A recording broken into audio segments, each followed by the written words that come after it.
Host kindly आप screen पे share कर दें।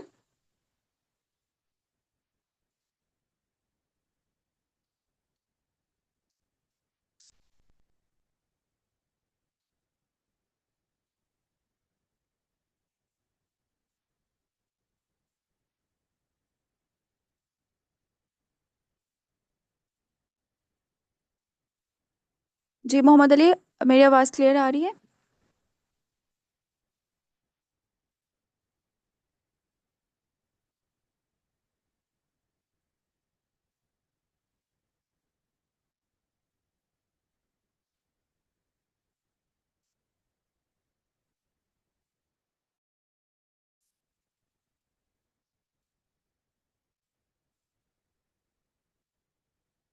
Ali, are you hair?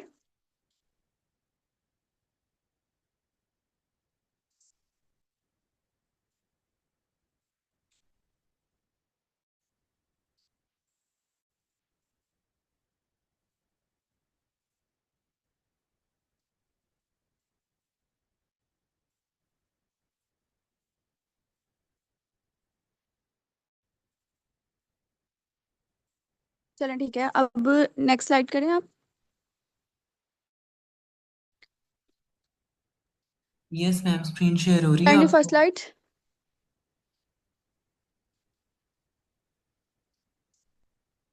Introduction देख लिया हमने। अब नेक्स्ट स्लाइड देखें, the digital era and posture.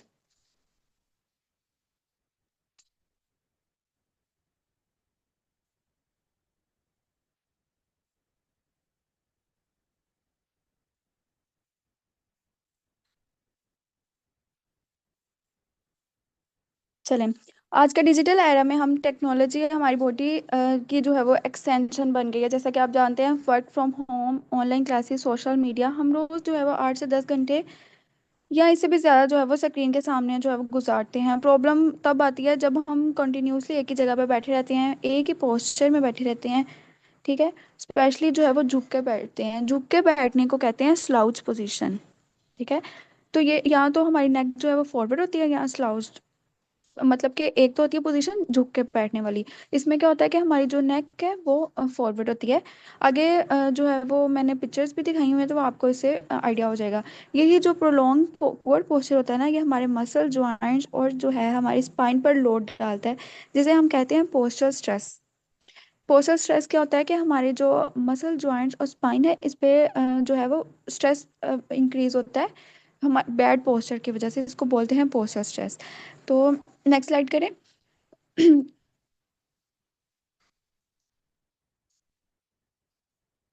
Posture and the technology, the problem.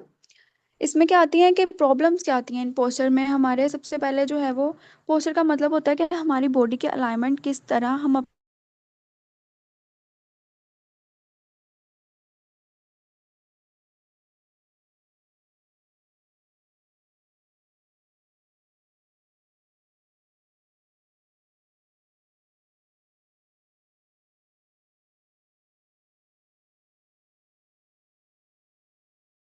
Still हैं, जैसे कि हम बैठे रहते हैं या खड़े रहते हैं एक ही पोजीशन में। और दूसरी जो होती है, काइंडली पेज नंबर 14 कर दें, सॉरी 12 कर दें। The problem, posture and technology. जी, यही वाली। ठीक है। अगर हमारा पोस्चर जो है वो, अच्छा, मैं स्टैटिक और डायनामिक की बात कर रही थी। स्टैटिक पोस्चर क्या होता है कि जब हम स्टिल एक ही जगह पे बैठे होते हैं या एक ही जगह पे खड़े रहते हैं। ठीक है। और डायनामिक पोस्चर जो वो होता है कि जब हम मूव करते हैं, जब हम मूव करते हैं और जैसे कि चलना या उठना। ठीक है। अगर पोस्चर हमारा सही नहीं होता तो कुछ जो हमारे मसल्स हैं ना वो ओवर एक्टिवेट हो जाते हैं, या कुछ जो है वो वीक हो जाते हैं। इसको हम कहते हैं मसल इम्बैलेंस। फिजियोथेरेपी इसी इम्बैलेंस को जो है वो करेक्ट करती है। ठीक है। इस एक टर्म जो होती है, स्लाइड वही कर दें, पोस्चर एंड टेक्नोलॉजी वाली, दी प्रॉब्लम। अच्छा, टेक्स्ट नेक सिंड्रोम एक प्रॉब्लम होती है, और सेकंड जो है वो मैंने मेंशन की हुई है, कंप्यूटर हंच हंच होती है। ठीक है। टेक्स्ट नेक सिंड्रोम, अब देखिए जब हम मोबाइल यूज़ करते हैं, देखिए मैंने दोनों मेंशन की हुई है। Text neck and computer hunch. जब हम मोबाइल यूज करते हैं तो क्या होता है कि नेचुरली हमारा जो हेड है वो फॉरवर्ड हो जाता है। ठीक है, आप लोग भी जज करें अपने खुद करके, अपना पोस्टर से बना के देखें, जब हम फोन आप लोग यूज कर रहे हैं और आपका जो फॉरवर्ड हेड हो जाएगा। ठीक है, इससे क्या होता है कि पोस्चर बार बार रिपीट जब हम करते हैं, बार बार, आपको पता है कि हमारा फोन, हम लोग स्क्रीन बहुत ज्यादा यूज करते हैं, तो हम जब अपना हेड जो फॉरवर्ड बार रिपीट करते हैं इस पोस्चर को, तो क्या होता है कि नेक, इससे क्या होता है, टेक्स्ट नेक सिंड्रोम इसको कहते हैं। टेक्स्ट नेक का मतलब ये होता है कि जब हमारा हेड बार बार आगे झुका रहता है और फोन यूज करते वक्त जैसे नेक मसल पर इसकी वजह से क्या होता है, ज़्यादा लोड पड़ता है। और ये जो पोस्चर है हमारा परमानेंट बन जाता है। इसकी वजह से बहुत से प्रॉब्लम्स क्रिएट होते हैं, हमारे जो मसल्स हैं वो स्टिफ हो जाते हैं, बैक मसल स्टिफ हो जाते हैं, नेक के मसल जो है वो स्टिफ हो जाते हैं। सेकंड जो टर्म इसी में आप देखें इस साइड में, कंप्यूटर हैंड। तेरी गाड़ी मुक्की भैया तेरा हिसाब में लाल है। पार्टिसिपेंट अपना माइक ऑफ कर लें काइंडली। इस तरह लैपटॉप पर हम जब झुक के काम करते हैं ना, तो क्या होता है कि कंप्यूटर हंच कहलाता है। ठीक है, जिसमें क्या होता है कि हमारे बैक और जो शोल्डर मसल है ना वो वीक हो जाते हैं। और इसमें फिजियोथेरेपिस्ट यहाँ पे हेल्प करती है। हमने क्या करना होता है, इन कंप्यूटर हंच और जो टेक्स्ट नेक है इसको सॉल्व करने, हमने इस प्रॉब्लम को सॉल्व करने के लिए हम फिजियोथेरेपी जो होती है ना वो ergonomics डिवाइसेस सजेस्ट करते हैं। वो डिवाइसेस होती हैं जो कि हमारी बॉडी फ्रेंडली, जैसे कि अगर हम एक स्टूडेंट है, उसने पढ़ना है, उसके लिए हम जो है वो टेबल चेयर ऐसा सजेस्ट करेंगे कि उसकी जो एल्बोज हैं, उसकी एल्बोज कहाँ होनी चाहिए, उसके फुट जो है वो कहाँ होने चाहिए, उसकी बुक और उसके जो आई लेवल है वो कितना होना चाहिए। ऐसे कंप्यूटर यूजर्स हैं, कंप्यूटर यूजर्स के लिए ऐसे टेबल बनाए जाते हैं जिसमें उनका जो आई लेवल है वो बिल्कुल कंप्यूटर लेवल के इक्वल होना चाहिए, उनकी जो एल्बोज हैं वो 90 डिग्री पे होनी चाहिए, उनके जो फीट हैं वो फ्लैट होने चाहिए। तो ये जो होती हैं ये ergonomics डिवाइसेस हम लोग सजेस्ट करते हैं उनको, हम लोग स्ट्रेचिंग सजेस्ट करते हैं कि अपनी बॉडी को जो है वो आप लोग जो है वो थोड़ा सा अगर काम कर रहे हैं 30-40 मिनट के बाद अपनी बॉडी को ब्रेक दें, स्ट्रेचिंग करें और स्ट्रेंथनिंग प्रोग्राम्स करें। ठीक है, अब स्ट्रेंथनिंग प्रोग्राम्स क्या होते हैं कि, अच्छा, अब जैसे कि स्टूडेंट या जो ऑफिस में लोग काम करते हैं उनको हम लोग, एक सबसे पहली बात तो हम लोग ergonomic डिवाइसेस सजेस्ट करते हैं कि उन्होंने अपनी जो फर्नीचर है ऐसा यूज़ करना है जो कि बॉडी फ्रेंडली हो। ठीक है, जैसा कि मैंने आपको बताया कि आई लेवल कंप्यूटर पे हो, फैट जो उसके उनके फीट हैं वो फ्लैट हों, और उनकी जो एल्बोज हैं वो 90 डिग्री पे हों। ठीक है, तो इसके अलावा उनको ये सजेस्ट किया जाता है कि वो 30 से 40 मिनट ब्रेक दे अपनी बॉडी को, वॉक करे 5 मिनट के लिए, स्ट्रेचिंग करे अपनी बॉडी के, अपनी बॉडी को स्ट्रेचेस दें, जेंटल स्ट्रेचेस दें, और फिर दोबारा अगेन अपना काम करे। इससे क्या होगा, ना तो उनका पोस्चर खराब होगा और इससे उनकी बॉडी भी रिलैक्स रहेगी और वो अपना जो फोकस है वो काम पे बहुत अच्छे से कर सकेंगे। तो नेक्स्ट स्लाइड करें। ये देखें, टेक्स्ट नेक सिंड्रोम है और कंप्यूटर हंच है। टेक्स्ट नेक्स में फॉरवर्ड हेड है और कंप्यूटर हंच में जो है वो हमारा जो आगे को झुका हुआ है। उससे क्या होता है कि मसल वीक हो जाते हैं, जैसे कि मैंने बताया था, बैक भी और शोल्डर्स भी, ये जो वो आगे को झुकी हुई हैं, इससे मसल जो वीक हो जाएंगे हमारे। Next slide.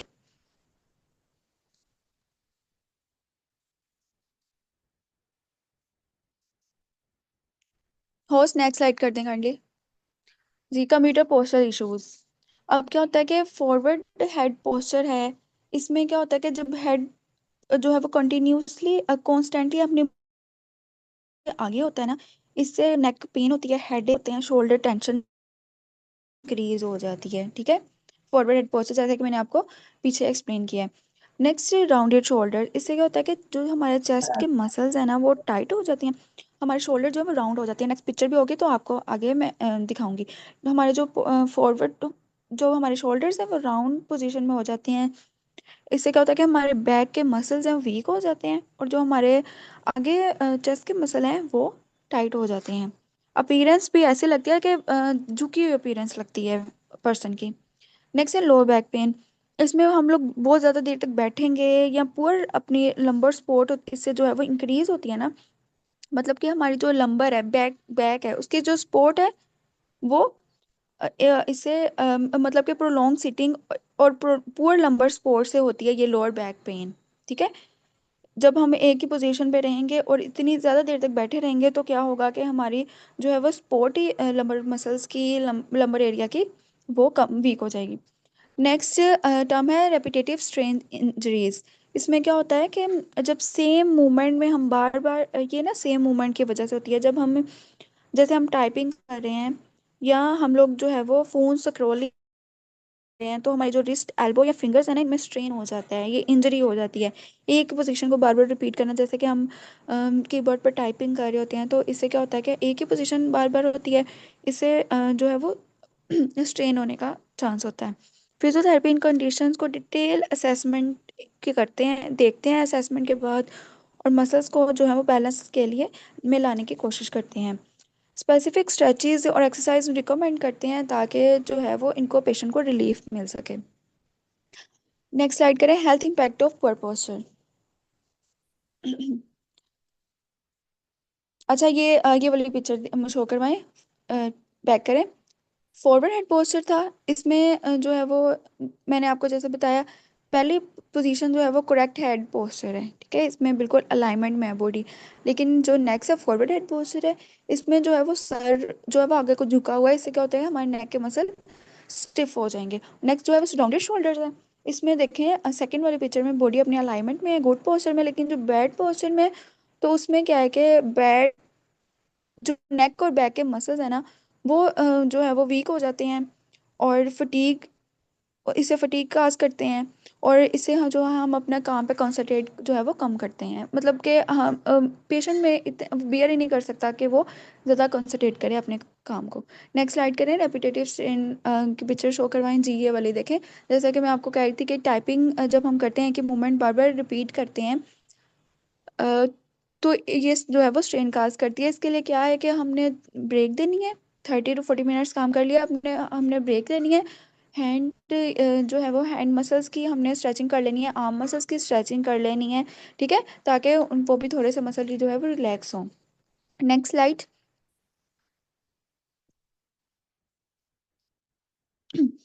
Health impact of poor posture, ठीक है। पुअर पोस्चर जो है वो सिर्फ पेन नहीं काज करता, ये पूरी बॉडी को हमारे इफेक्ट करता है।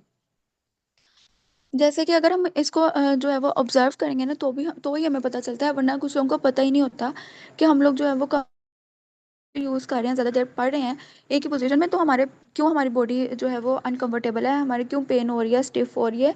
सबसे जो होती है वो पोस्चर, हमने कैसे बैठना है, हमने कैसे खड़े होना है, हमने कैसे चलना है, हमने कैसे अपने कंप्यूटर को यूज़ करना है, और कैसे अपने स्टडी टेबल पे बैठना है।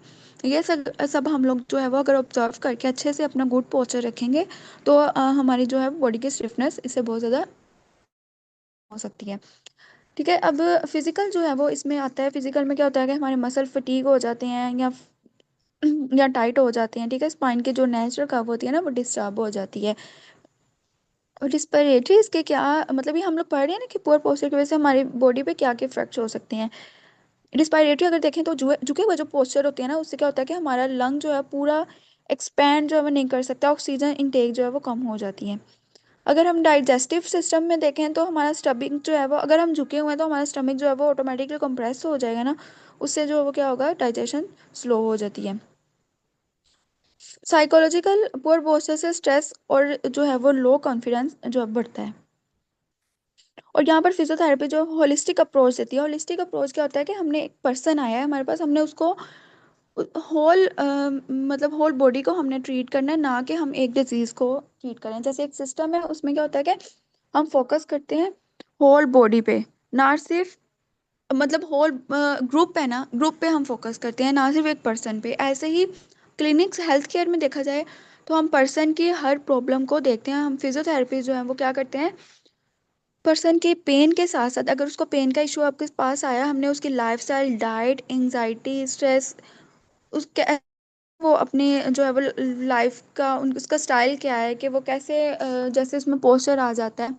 अगर वो कम स्टूडेंट है तो उसे देखना है कि वो कैसे पोजीशन में मेंटेन कर रहा है, ठीक है। ये सब हम लोग सब जो है वो ये इम्प्रूव करते हैं, सिर्फ एक ही डिजीज को फोकस नहीं करते हैं, इसको बोलते हैं होलिस्टिक अप्रोच। बॉडी मैकेनिक्स और ब्रीथिंग दोनों को इम्प्रूव करके जो है हम फिजियोथेरेपी में इन सब प्रॉब्लम से बच सकते हैं। Next slide. Posture and mental health. Posture और माइंड का जो है बहुत स्ट्रॉन्ग कनेक्शन है। अगर आप स्लाउच पोजीशन में बैठे हुए हैं ना, जैसे झुके हुए हैं, झुक के बैठे हुए हैं, तो क्या होगा कि ब्रेन को सिग्नल मिलता है लो एनर्जी का। और जब आप अपराइट पोजीशन में बिल्कुल सीधे होके गुड पोजीशन में बैठे हुए हैं तो ब्रेन जो है वो अलर्ट फील करता है। ठीक है, इससे आपकी बॉडी भी कंफर्टेबल पोजीशन में रहती है। फिजियोथेरेपिस्ट यहाँ माइंड बॉडी अप्रोच यूज करते हैं। ब्रीथिंग कंट्रोल करते हैं, ब्रीथिंग कंट्रोल करवाते हैं पेशेंट को, माइंडफुलनेस और रिलैक्सेशन ट्रेनिंग करवाते हैं पेशेंट की। ठीक है, जिससे क्या होता है कि एंजाइटी और स्ट्रेस जो है पेशेंट का कम हो जाता है। Next slide. अब हम देखेंगे इसकी प्रिवेंशन कैसे करनी है। हमने प्रिवेंशन स्ट्रेटजीज में क्या क्या आता है। ठीक है, हमने जो फिजियोथेरेपी जो है वो डिज़ाइन करते हैं ergonomics प्लान्स, जैसा कि मैंने आपको पहले बताया कि ऑफिस में क्या फर्नीचर यूज़ करना है, स्टूडेंट के लिए क्या फर्नीचर यूज़ करना है, उसके इन्वायरमेंट कैसा होना है, चाहिए, ये सब जो है वो डिज़ाइन करते हैं। और मूवमेंट ब्रेक्स कैसे पेशेंट ने लेनी है। सॉरी, जैसे किसी इंसान को प्रॉब्लम है तो हमने उसको बोलना है कि वो 30 to 40 मिनट्स काम करे, नेक्स्ट 5 मिनट वॉक कर ले, ब्रेक ले, अपने बॉडी को स्ट्रेच करे। ठीक है, तो हमने इस तरह उनको पोस्चर अवेयरनेस जो है वो ट्रेनिंग देनी है। ergonomics का मतलब ये होता है कि आपने वर्क स्पेस को बॉडी फ्रेंडली बनाना है। अगर ये लैपटॉप या कंप्यूटर यूज़ करते हैं तो कुछ बेसिक चीज़ें याद रखनी है, जैसे कि मैंने पीछे भी आपको बताया है। तो ये ergonomics का जिक्र आया इसमें, तो मैंने सोचा कि आप तो दोबारा एक्सप्लेन कर दूं। चेयर जो है वो एडजस्टेबल हो। ठीक है, और बैग जो है वो सपोर्ट होनी चाहिए, बैग की सपोर्ट हो। स्क्रीन आई लेवल पे हो। कीबोर्ड और जो माउस है उसको ऐसे रखना है कि उसकी एल्बो जो हमारी जो एल्बो हो 90 डिग्री के एंगल पे हो। फीट जो है हमारे फ्लोर पे होने चाहिए, फ्लैट होने चाहिए। ये जो छोटी छोटी चेंजेस हैं, अगर हम अपने लाइफ में इनको इंक्लूड कर लें तो हम बहुत सी प्रॉब्लम से बच सकते हैं। और ये लॉन्ग टर्म पेन और स्टिफनेस जो है प्रिवेंट करती हैं। फिजियोथेरेपी वर्क प्लेस ergonomics के जो है वो एक्सपर्ट्स होते हैं, तो वो अच्छे से सजेस्ट करते हैं कि हमें जो है वो किस तरह इसको मेंटेन करना है। Next, regular breaks. Next slide. जी, ergonomic सेटअप मैंने एक्सप्लेन कर दिया। Next slide, regular breaks. जी, ये देखेंगे पिक्चर में एक गुड पोस्चर है और बैड पोस्चर है। ठीक है, गुड पोस्चर में उसकी सेकंड वाली पिक्चर की मैं बात कर रही हूँ, उसमें उसने बैक सपोर्ट ली हुई है, उसके फीट जो है वो फ्लैट है, एल्बो 90 डिग्री पे, और आई लेवल जो है वो स्क्रीन पे है, उसका इक्वल है। लेकिन सेकंड पिक्चर पे ना ही बैक सपोर्ट है, फीट भी फ्लैट नहीं है, और आई लेवल भी इसी तरह उसके इक्वल नहीं है। और फर्स्ट पिक्चर में जो है वो ऐसे ही एक्सप्लेन किया गया है। स्टैंडिंग पोजीशन में भी उसकी जो एल्बोज हैं वो 90 डिग्री पे होनी चाहिए, उसका जो स्क्रीन पे आई लेवल होना चाहिए। ठीक है, नेक्स्ट स्लाइड। जी, रेगुलर ब्रेक्स। एक ही पोजीशन में हम कंटिन्यूसली बैठना स्पाइन के लिए जो है वो हार्मफुल हो सकता है। ठीक है, आपको हर 30 से 40 मिनट के बाद मूव करना चाहिए। फिजियोथेरेपिस्ट रिकमेंड करते हैं कि हम लोग माइक्रो ब्रेक्स लें, मतलब कि छोटी सी ब्रेक्स लें, जैसा कि मैंने पहले भी आपको 2-3 बार बता दिया, 5 to 10 मिनट्स। काम के दौरान आपने ब्रेक लेते रहना है आफ्टर 45 मिनट्स। ठीक है, इससे क्या होगा कि सिंपल मूवमेंट जैसे शोल्डर रोल्स, आगे आपको मैं जो है वो छोटी सी एक्सरसाइजेस भी बताऊंगी जो आप लोग कर सकते हैं। नेक की रोटेशंस करवानी है। नेक को आपने जो है वो दोनों तरफ रोटेट करना है, इससे क्या होगा, मसल जो है वो रिलैक्स होंगे। इसी तरह आपने स्ट्रेचिंग करनी है, इससे बॉडी फ्लो जो है वो इम्प्रूव होता है। ठीक है, शोल्डर रोल्स ये होता है कि हमने ना शोल्डर को रोलिंग पोजीशन में लेके घुमाना होता है शोल्डर को। इससे जो हमारे मसल्स है ना शोल्डर के अराउंड, वो इससे रिलैक्स हो जाएंगे, और इससे क्या होता है, फटीग भी कम होती है। Next slide, strengthening and stretching. अच्छा, स्ट्रेंथनिंग और स्ट्रेचिंग। जैसे कि स्ट्रेचिंग का तो बहुत से लोगों को पता होता है, स्ट्रेंथनिंग का कुछ लोगों को नहीं भी पता होता, कुछ लोगों को पता भी होता है। तो इसमें क्या होता है कि हम अपने बॉडी वेट का यूज़ करके ना हम एक्सरसाइजेस करते हैं, जैसे कि बॉडी वेट्स उठाते हैं लाइक इन जिम। ठीक है, और इसके अलावा रिस्ट बैंड और रेजिस्टेंस बैंड्स भी होते हैं। ये जो है वो वेट क्रिएट करते हैं, और हमने जो है वो एक्सरसाइज करनी होती है। इससे क्या होता है कि मसल बिल्ड होते हैं और पावर बिल्ड होती है। तो हमने, आपको पता होगा कि हमने अपने मसल्स को स्ट्रेच करना होता है। इंडिविजुअल मसल की स्ट्रेचिंग करनी होती है ताकि मसल जो है वो स्टिफनेस उसकी रिड्यूस हो सके। फिजियोथेरेपी जो है वो एम्फोसाइज करते हैं मसल री एजुकेशन को। मसल री एजुकेशन में आपको एक्सप्लेन कर दूं, इसमें क्या होता है, ये फिजियोथेरेपी टेक्निक होती है जो कि रिटेन करती है हमारे ब्रेन को और मसल को कि वो इकट्ठे काम करें, ताकि जो मूवमेंट है, नॉर्मल मूवमेंट रिस्टोर हो सके। कोई भी इंजरी सर्जरी हुई है उसके बाद की बात हो रही है कि इंजरी और सर्जरी हुई है पेशेंट की, तो हमने जो है वो टेक्निक्स यूज़ करनी है ताकि वो ब्रेन और मसल्स को इकट्ठे काम कर सके, ताकि उनकी जो नॉर्मल मूवमेंट है वो रिस्टोर हो सके। की मसल्स ग्रुप होते हैं इसमें, कोर, बैक एक्सटेंसिव, ठीक है। मतलब कि ये मसल्स हैं जिनके हम स्ट्रेचिंग और स्ट्रेंथिंग पे फोकस करेंगे। कोर जैसा कि आपको पता है, इसमें एब्डोमेन होता है, हिप मसल, पेल्विस होते हैं, हमारे जो पेल्विस है, लोअर बैक के मसल्स होते हैं, एब्डोमेन, ये सब इंक्लूड होते हैं, इसको कोर बोलते हैं। बैक एक्सटेंसर हमारे जो बैक के मसल्स होती है ना, जो एक्सटेंसर मसल, एक होती है फ्लेक्सर मसल, एक होती है एक्सटेंसर मसल, उस ये इंक्लूड होते हैं। और नेक के मसल्स इंक्लूड होते हैं, और इसके अलावा शोल्डर के मसल जो है वो इंक्लूड होते हैं। ये रिट्रैक्टर्स मैंने टर्म यूज किया, ये सब जो है मसल्स हैं, इन पे फोकस करना होता है। अच्छा, चिन टक्स करवानी होती है। नेक्स्ट जो है वो इमेजेस भी दिखाई गई हैं, नेक्स्ट करें स्लाइड। ये वाली जो एक्सरसाइजेस है, इससे क्या होता है कि आप लोग जैसे काम किया है, ठीक है, थक गए हैं, ये लाइट से एक्सरसाइजेस आप लोग कर सकते हैं, जिससे क्या होगा, आपकी बॉडी की स्टिफनेस जो है वो कम होगी, और इसमें जो है वो पोस्चर को भी वापस अपनी पोजीशन पे लाने पे मदद करेगी। मतलब अगर बैड पोस्चर है किसी का, तो इससे जो इसका पोस्चर भी मेंटेन हो सकता है। ये चिन टक्स है। इसमें फर्स्ट में देखें, लड़की ने अपनी जो है वो चिन पे फिंगर रखी हुई है, और चिन को ना पीछे की तरफ, अंदर की तरफ मूव करना है, ठीक है। ऐसे मूव करना है जैसे कि सेकंड पिक्चर, मतलब कि फर्स्ट पिक्चर के सेकंड पॉइंट पे है। उसने चिन को जूम करके आप देखेंगे, आपको क्लियर शो होगा। उसने चिन को अंदर की तरफ किया, इससे क्या होगा कि आपके जो पीछे नेक के मसल्स है ना, उनकी जो स्टिफनेस है वो कम होगी, और इसके अलावा उनकी स्ट्रेचिंग होगी। तो इसे आप लोग इसको करके भी देखिएगा, ठीक है। कोई काम कर रहे होंगे और थक गए होंगे, आप लोगों ने ये चिन टक्स करके देखने हैं, ठीक है। इसको आपने 10 टाइम्स रिपीट कर लेना है, दिन में 2 बार करना है। इससे आपकी जो नेक पेन भी इम्प्रूव होगी। अगर किसी को वैसे ही नेक पेन का के अलावा भी इशू है तो भी करे, तो भी इसकी नेक पेन। इसके अलावा नेक्स्ट जो पिक्चर है वो शोल्डर ब्लेड स्क्वीज है। इसमें हमने दोनों जो है वो अपने शोल्डर्स हैं, इनको पीछे की तरफ स्क्वीज करना है, ठीक है।